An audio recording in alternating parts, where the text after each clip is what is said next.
Ертеде Арман деген кішкентай бала өмір сүріпті. Биік таудың етегіндегі, айналасы қалың орманмен қоршалған ауылда жайлы үйде тұратын. Арман тыныш, арманшыл бала еді. Ол аспанға сағаттап қарауды ұнататын, әсіресе түнде жарық жұлдыздар шашылған сиқырлы кілемге айналғанда.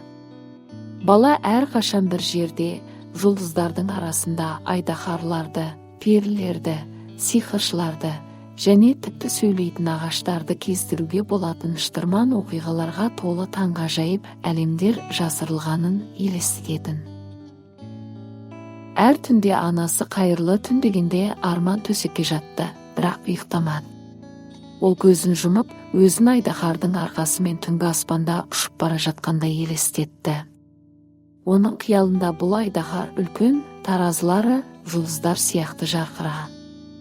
Оның қанатының үлкен болғаны сонша жаңбырдан тұтас бір ауылды жауып алатын. Арман бұл айдаһардың мейірімді және дана екенін, және бір күні олардың шын мәнінде кездесетінін білді. Бірақ жылдар өтті, ал айдаһар ешқашан пайда болмады. Арман армандай берді, бірақ басқаларға өзінің қиялдары туралы азырақ айтты. Бір күні кешке ол 9 жаста болғанда, ол тағы да терезенің алдында жұлдыздарға қарап отырды. Кенеттен бір түрлі нәрсе болды. Аспанда жұлдыздардың арасынан жарқыраған нұр пайда болды. Ол комета сияқты көрінді, бірақ ол тым жылдам қозғалды. Көп ұзамай жарық жақындап, жарқырап, бүкіл ауылды нұрландырды. Арман жүрегінің соғып тұрғанын сезді. Ол терезеге жүгіріп барды да, тіпті арманда да елестете алмайтын нәрсені көрді. Дәл оның ауласына бала кездегі қиялындағы үлкен айдаһар түсті. Айдаһардың таразылары жұлдыздай жарқырап, көздері жұмсақ, мейірімді нұрға бөленді. Айдаһар дәл Арман ойлағандай көрінді. «Сәлем, Арман», деді айдаһар терең, бірақ әуезді дауыспен. «Мен Айдар, жұлдыздар мен армандарыңыздың қамқоршысымын. Сіз мені көптен күттіңіз, бүгін сіздің арманыңыз шындыққа айналады. Сіз жұлдызды аспан арқылы ұшуға дайынсыз ба?» Арман таңырқап аузын ашып тұрып қалды. Оның арманы ақыры орындалды. Ол дереу көшеге жүгіріп шығып, айдаһардың алдына тоқтады. Айдар өзі ойлағаннан да үлкен, бірақ бала мүлде қорықпады. Мен дайынмын, деді Арман жүрегінің қуанышпен толқып кеткенін сезіп. Айдар үлкен басын Арманға иді, ол сақтықпен оның арқасына шықты.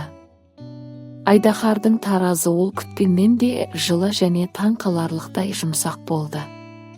Бала қабыршақты жотаны мықтап ұстады, ал айдаһар үлкен қанаттарын қағады.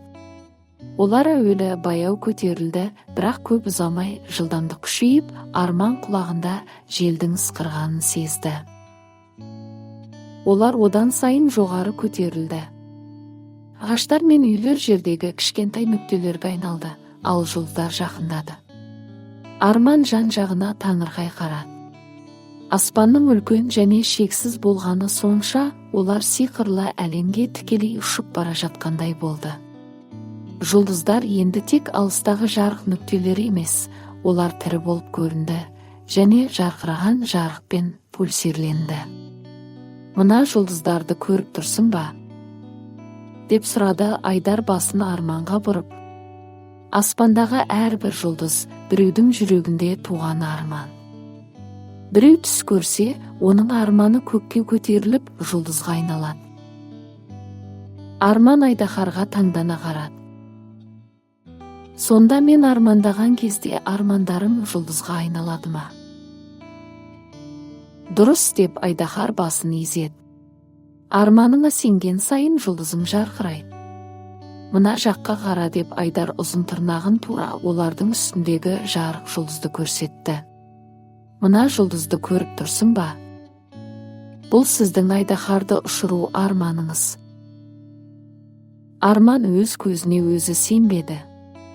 Ол әрқашан жұлдыздарды аспандағы жарықтар деп ойлаған, бірақ енді ол олардың әлдеқайда көп нәрсені білдіретінін түсінді. Оның арманы жол көрсететін шамшырақтай жарқырап, жылы лебізін білдірді. Бірақ көп адамдар армандайды деді Арман. Олардың барлық армандары шынымен жұлдыз бола ала ма? Әрине, деп жауап берді Айдар. Ғалам орасан зор, онда барлық армандарға орын бар. Бірақ кез келген арман жұлдызға айналмайды. Өз армандарына сенетін және ешқашан берілмейтіндер ғана жұлдыздарының жарқырай бастағанын көре алады. Олар ғарыштың шексіз кеңістігінде ұшты. Арман айналасында таңғажайып нәрселерді көрді. Сақиналары бар планеталар, ұзын құйрықты кометалар, жарқыраған тұмандықтар. Мұның бәрі фантастикалық болып көрінгені сонша, бала өзінің таңданысын сипаттауға сөз таба алмады. Айдар, біз қайда ұшамыз? Деп сұрады Арман ерекше көгілдір планетаның жанынан ұшып бара жатып. Біз жаңа жұлдыздар туатын жерге бара жатырмыз деп жауап берді Айдаһар. Бұл сиқырлы жер, мен оны саған көрсеткім келеді. Олар биде тоғысқан 100 мыңдаған жарқыраған шамдарға ұқсайтын үлкен жарқыраған бұлтқа жеткенше біраз уақыт ұшты. Жаңа армандардың жұлдызға айналған жер еді. Мұнда әлемнің түкпір-түкпіріндегі балалардың армандары жәннатта өз орнын табады деп түсіндірді Айдар. Біреу шын жүректен армандаған сайын оның жұлдызы осында көтеріле бастайды. Арман таң қалды.